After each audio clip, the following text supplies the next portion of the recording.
Discussion around training methodology has been all over the place recently, and I think it's important that we find a way to cut through the noise and just lay out something that is actionable and easy for people to follow. As a teenager, as someone who's still in my first few years of training, I'd like to offer some insight as to how I'm implementing scientific principles, but also making it practical and realistic for people to follow, even if you're not super serious about the gym or you're a beginner.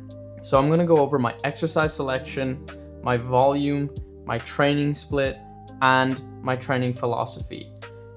It's not going to be exactly what you need to follow, but it'll be something that you can build upon and implement certain principles into your own training and build something similar, but more suited to your specific needs. So I train an upper-lower split. That means I train upper body on its own day, and then the next day I train lower body, and the third day is going to be rest for me. The reason that I do this is because it allows me to focus entirely on intensity and progression without allowing excessive training to build up fatigue that keeps me out of the gym or that gets me too tired to feel like I can really apply myself to my training. That's happened to me a bunch of times in the past where I'll train super hard for months on end, doing 4+ sets per exercise, per muscle group, per day, and then I'm doing 20+ sets per session. And after a few months or even less, I find myself having to take a deload or getting injured and being out of the gym for a week plus. I've worked myself into illness a few times before, and that's just completely unproductive. So I've found that decreasing my volume and the number of days that I spend in the gym has allowed me to make way more progress over the span of years. I'm going to make more progress if I can be in the gym training hard more consistently rather than going balls to the walls and absolutely wiping myself out. You have to realize that the first exercise that you start with is going to be the one that produces the most growth. It's going to be the most effective, and it should be the muscle group that you are focused on the most. So I start my upper days with a lat pull down variation for a few reasons. One, lats are an amazing muscle group to build up your V taper. It gives an illusion of width and it looks great on stage. I'm a competitive bodybuilder, so that's obviously going to be important to me. But even if you're a more casual gym goer, making sure that you have wide lats is going to make you look wider up top and narrower in the waist, even if your waist isn't super narrow. Bodybuilding and physique development is all about illusions anyway.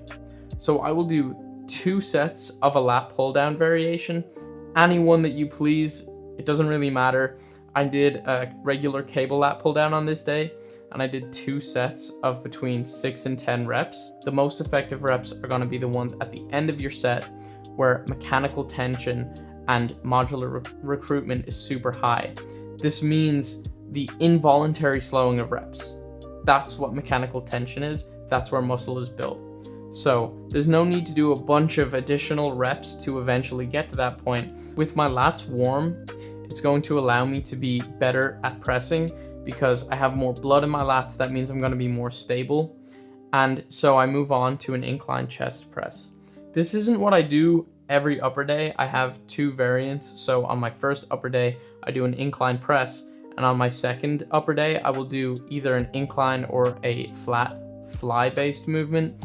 That's because on my second upper day, I do shoulder pressing, and I try to avoid doing 2 presses in the same workout just because it's going to fatigue and use a lot of the same muscles. So by the time you get to your second press, those muscles aren't going to be producing the amount of force that they could if they were fresh.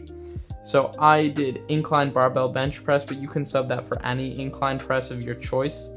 Dumbbell, Smith machine, cables, it doesn't matter, just as long as you're following the same principles of training intensely close to failure with a consistent rep range and adding weight from week to week. So I did, I believe, 165 pounds for 8 reps, and that's up from the previous week where I did 7 reps. And once I hit 10 with that weight, I'm going to increase the weight and go back to 6 reps. So I did 2 sets there, just like the lat pull down, 2 sets, and the rep range is 6 to 10. Next, I move on to a bicep movement. The reason I do biceps next specifically is because pressing uses the chest, the shoulders, and the triceps. So I didn't want to do anything that was shoulder or tricep involved because those muscles are fatigued and I'm going to give them a little bit of time to recover. But biceps are hardly at all involved in pressing, so I moved on to a machine preacher curl. Again, specific exercise selection isn't the most important thing for muscle growth, but I choose a preacher curl because it trains the biceps in a shortened range of motion rather than lengthened. So it means you're gonna accrue less muscle damage for the same or better muscle growth returns. You wanna do as little damage to your muscle as you can while accruing the most amount of gains. You don't want to hurt yourself, you don't want to set yourself back or cause a longer recovery, you just want to stimulate muscle growth. Those two things aren't directly correlated. That means getting your muscle more damaged isn't going to result in more growth. That's an outdated hypothesis that we grow muscle by doing exercise which causes micro tears or muscle damage, muscle breakdown, and then when the muscle recovers, it grows back bigger. That's not the case, so try to avoid muscle damage. It sounds bad because it is. You don't want to hurt yourself. Micro tears mean you're injured, not you're growing. So the least amount of soreness and damage while maximizing hypertrophy is what you want to be aiming for. So little muscle damage from training in the shortened range of motion while having great stability from the elbow support and great overload potential because you can just add a weight stack as you get stronger. Preacher curl is an amazing exercise. Now that my shoulders and triceps are recovered a little better, that's where we're moving on to. Like I said earlier, if I do a chest press, I'm not going to also do a shoulder press. So today I just did lateral raises for shoulders. Now my lateral delts recover super easily, as most people's do. So I do a little bit more volume for this. I'll do 4 sets on lateral raises, regardless of the variant that I'm doing, whether it be machine, cable, or dumbbell.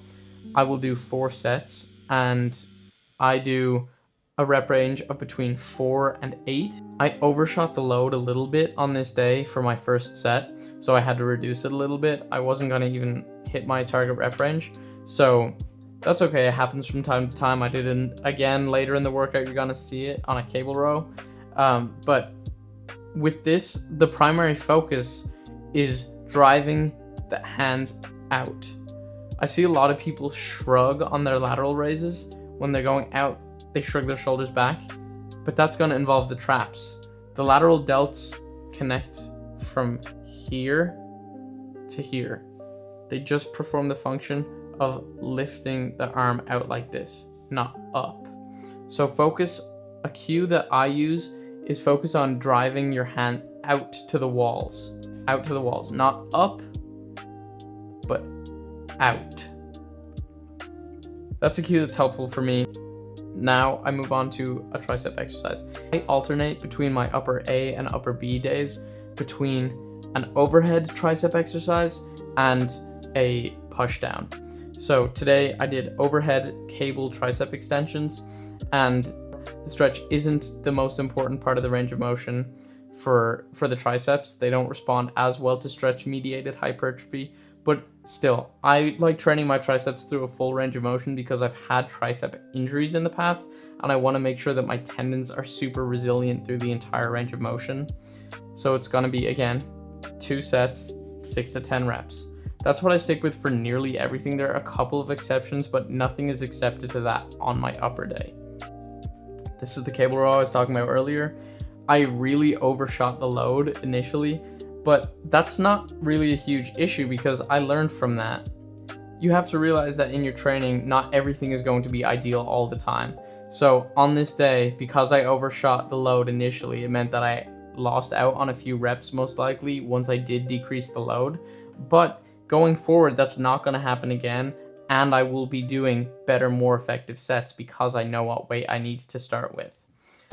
I focus with rowing on making sure that I get the highest degree of scapular protraction and retraction. That means you're going to allow your shoulder blades to really roll forward, and imagine you're trying to pinch a pencil between your shoulder blades at the top of the range of motion.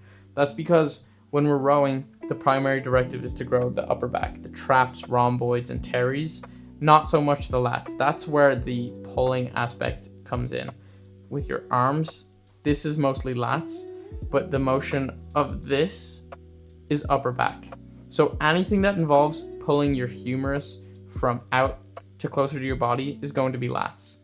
So that's why you're gonna still get some pretty good lat development from rowing. But the lats range of motion really goes from here to in line with the body. Anything further out or further back than that is going to be primarily upper back. I finished off with another tricep exercise, which I don't typically do, but my triceps recoverability has been great recently and I'm capitalizing on that, especially because I'm in a deficit right now. The more stimulus I can get, the better. So I just did one set of a unilateral tricep extension, and I've progressed this really well recently. I've progressed from 50 to 70 pounds for the same reps within the last month or so, which is fantastic. It means I'm getting bigger and I am taking every little gram of muscle I can get during this deficit. So the focus here is just on bending from the elbow. I see a lot of people when they're doing their tricep extensions have some shoulder flexion and extension, which isn't inherently bad because the triceps are a little bit involved in that, but I am trying to just isolate my triceps. The triceps' primary function is to bend the elbow. So that's what I focused on. That's all. That's my whole upper day. I don't do more than 2 sets on anything except lateral raises, and I don't do more than 1 exercise for any specific muscle group.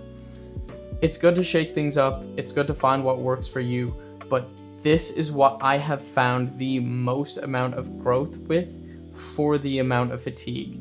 So that's what you want to find. You want to find your balance for how much fatigue am I willing to accumulate for the muscle growth that I'm getting. I used to go way overkill for the amount of growth I was getting. Like I was saying earlier, I'd put myself out of the gym. Likelihood is you're not that person. Most people aren't doing that. If anything, you're more likely to be under training, not by volume, but by intensity. So you need to make sure that the highest priority in your training is your training intensity and your progression. Training intensity just means how close you're getting to failure, and progression means adding weight or reps on each exercise from session to session, week to week, month to month. You want to be getting really clearly stronger on every lift over whatever time frame you're considering. For example, my most progressed lift in the last year has been my leg extension. I started this last training year by doing roughly 125 pounds for 10 reps on leg extensions, and during my last training session I did 245 pounds for 8 reps. That means that I have added over 100 pounds to my leg extensions for nearly the same reps, and my quads have gotten way bigger as a result. You can have that kind of progression, you just need to be really consistent and really diligent with tracking your progression. You do not want to neglect the idea of logbooking or using your phone to write down your weight and reps, because it's going to save you so much time in the long run. So do you need to train like me? No. You need to find a training methodology that really aligns with your lifestyle, your goals, and your priorities. This is perfect for me. It's not going to be perfect for anyone else because there's only one of me. No one is living the exact same life, so you're going to need to change up your training for your specific needs. Take the principles that I've outlined and apply them to what you want, and you'll end up with the perfect training plan for you. Don't be afraid to change things up, but don't be flighty either. I've seen a lot of people who get excited by new trends and crazes, and it derails their progress because they neglect the initial principles of intensity and progressive overload. Make those two your golden rule in your training: intensity and progression. I can't say it enough. Hopefully you learned something from this video and you can apply some of these principles to your training. I hope to see you again soon for a similar video about my leg day. Mwah.